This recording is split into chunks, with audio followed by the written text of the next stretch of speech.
So a couple days ago, I picked up this, what is it, Coghlan's Ferro Rod, and it works very well, but I really didn't like the handle.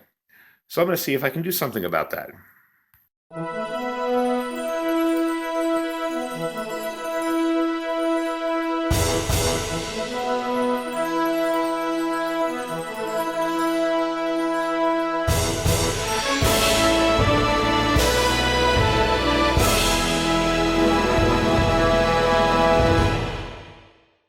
So after watching a bunch of survival and bushcraft videos on YouTube, I've become quite the ferro rod junkie.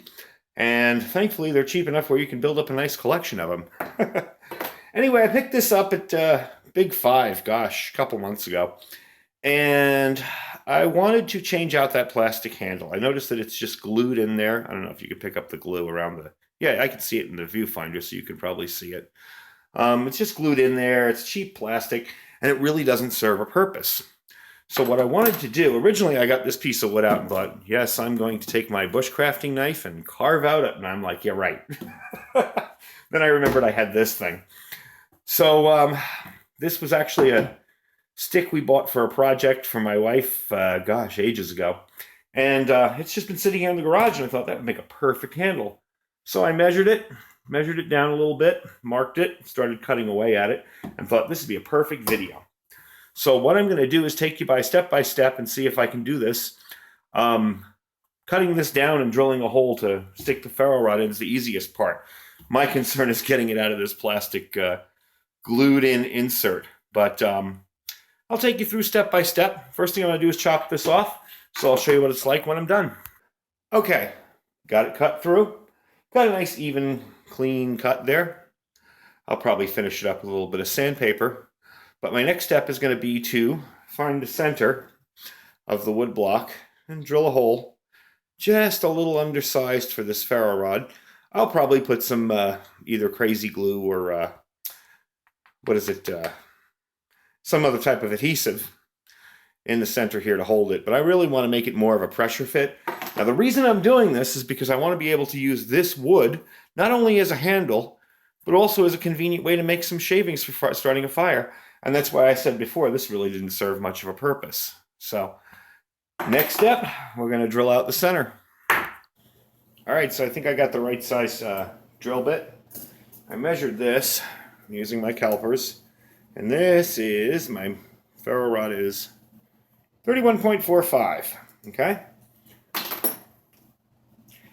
That's, this is in inches, by the way. This is a 5/16 drill bit, which is, in inches, 30.75.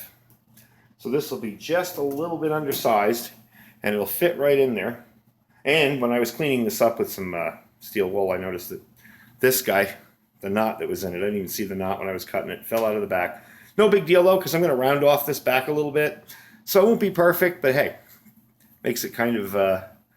rough and bushcrafty looking, if that's such a word. Anyway, I'm going to drill the center here once I find the center, and I'll get back to you once I have a hole. Quick side note here, before I drill, I want to make sure I know how deep I want to go. By the way, removing this from here was really easy. I stuck the head in the vise, and I just wiggled a little, and out it came. But if you notice, there's not a lot of depth there. That's as far as that goes. So I'm probably going to have to use some kind of adhesive to hold it into the wood, because I like having the rest of the length of the ferro rod. So I'm going to measure that, and that's about as deep as I'm going to go. And I'll use some crazy glue or something to get it in there and keep it in. Okay, here we go. We got it. I got it drilled in there. It's not exactly centered because the drill walked on me as I was centering it. But again, it's not really all that important. Plus, it gives me a little more room to strike down on it. It's not the end of the world. I have it in there, the same depth, right in there.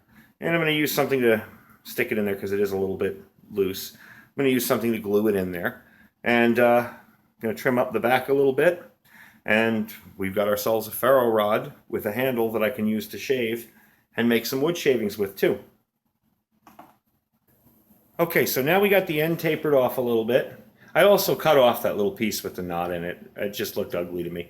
So I tapered the end off a little bit, and I'm putting in some finger grooves using a rounded file. Just a simple motion. I kind of eyeballed where my fingers would be on this, and I'm going from there.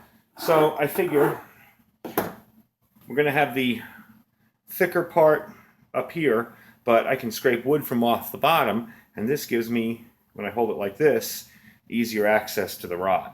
So if I scrape a little off the top or off the sides, if I ever do need kindling or any kind of fire starter, I can still use the rod very efficiently. So I'm going to finish up these finger grooves, and I'll show you what it looks like when it's done.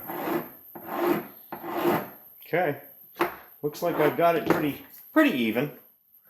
Again, they're not perfect, but you know, hey, it's a tool for use out in the wilderness. Fits my fingers good? Yeah, I got huge fingers.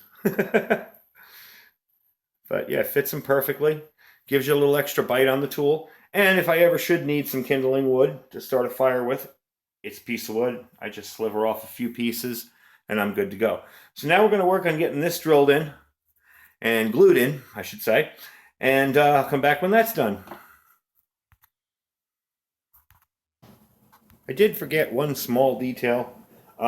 Before I finished it, I had to drill a hole for the rod. And I think I'm going to upgrade this to some better paracord. This is just cheap lanyard and the striker. So I'll be able to tie them on there. But anyway, this is the finished product. I tested it out. It's in there good. I'm going to let it sit for a little bit more. I'm not going to bang on it too much because I want that glue to set up in there. But all in all, I'm pleased. I like the way it came out. Fits my hand nice. I'll do a couple of sparks here. There we go. There, see? Fits my hand nice. It's in there sturdy. And it's got a nice little rustic look to it. But the biggest thing is it actually serves a purpose. If I'm without any kindling whatsoever, I can chop a few pieces off of this. And yeah, I stained it, but so what? You know, that comes right off. And start myself a fire if I have to. Anyway, thanks for watching. I hope this gives you some ideas on maybe how you can modify some of your gear. And I will see you soon.